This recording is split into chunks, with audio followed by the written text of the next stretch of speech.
क्या नीतीश सरकार से नाराज है बिहार की जनता? क्यों सत्ताधारी दल के विधायकों का हो रहा है विरोध? क्यों नीतीश बाबू के मंत्रियों को झेलना पड़ रहा है विरोध?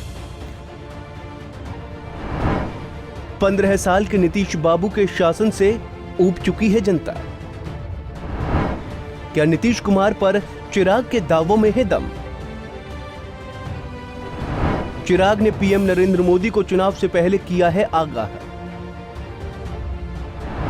नीतीश सरकार के कामकाज की शैली पर चिराग ने कसा तंज। औरंगाबाद में कृषि मंत्री प्रेम कुमार को झेलना पड़ा है विरोध। विरोध को विपक्ष की साजिश बताकर पल्ला झाड़ रही है बीजेपी। क्या विधानसभा चुनाव में जेडीयू बीजेपी को सबक सिखाएगी जनता?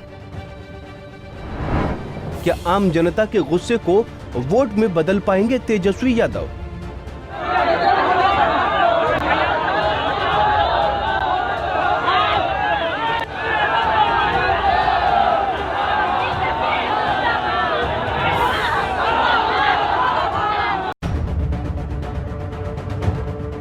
विधानसभा चुनाव से पहले बिहार के सत्ता पर बैठे बीजेपी और जेडीयू के विधायक मंत्रियों की हवा टाइट हो गई है। आए दिन आम जनता अपना गुस्सा नेताजी पर उतार देती है। हो भी क्यों ना, 5 साल से मंत्री जी और विधायक जी एसी कमरे में दरबार लगाकर सत्ता का लुत्फ उठा रहे थे, तो आम जनता गरीबी, पलायन, बेरोजगारी, भ्रष्टाचार और नौकरशाही के बोझ तले करा रही थी। ऊपर से कोरोना के अटैक ने सरकार के बचे हुए इकबाल को भी धो डाला।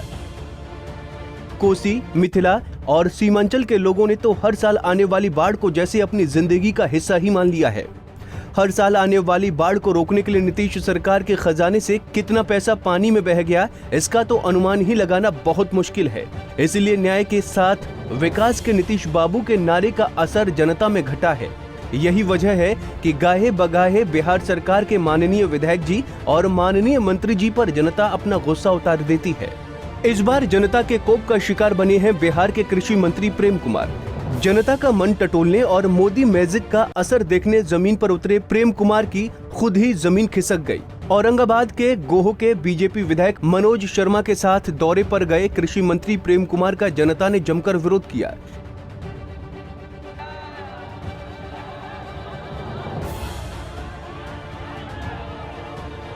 चपरा गांव में आयोजित कार्यक्रम में लोगों ने जमकर हंगामा किया। मंच के सामने मौजूद लोगों ने जमकर विरोध प्रदर्शन किया। विरोध करने वाले लोगों ने हाथों में बैनर और तख्ती लिया हुआ था।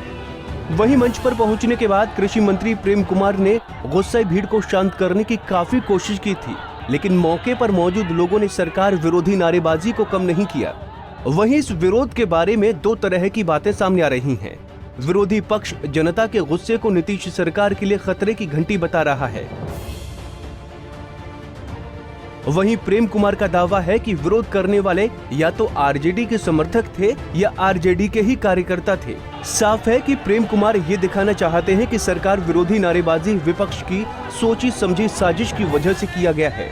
वैसे इस बार बीजेपी और जेडीयू के विधायकों को आम जनता के गुस्से का सामना करना पड़ रहा है। इस तरह की घटनाओं से यही लगता है कि जमीन पर सरकार विरोधी खिचड़ी तो पक रही है।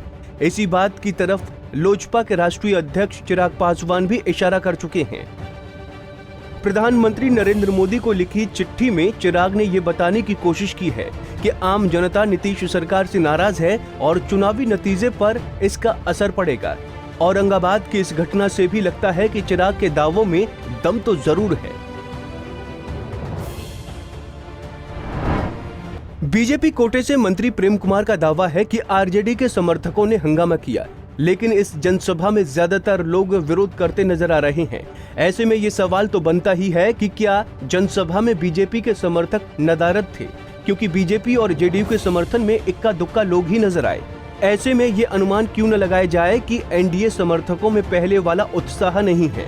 नीतीश बाबू के लंबे शासनकाल में काम तो हुआ, लेकिन लोगों की उम्मीदें अधूरी रह गई। यही वजह है कि एनडीए खेमे के वोटर चुप्पी बनाए हुए हैं और अगर कोरोना काल में एनडीए के वोटर वोट देने के लिए कम संख्या में बाहर निकले तो नजदीकी मुकाबले में बीजेपी जेडीयू को मुश्किलों का सामना करना पड़ सकता है।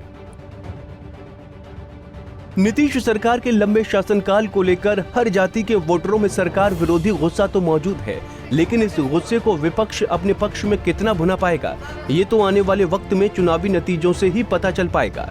पंजाब केसरी टीवी के लिए औरंगाबाद से प्रियदर्शी की रिपोर्ट।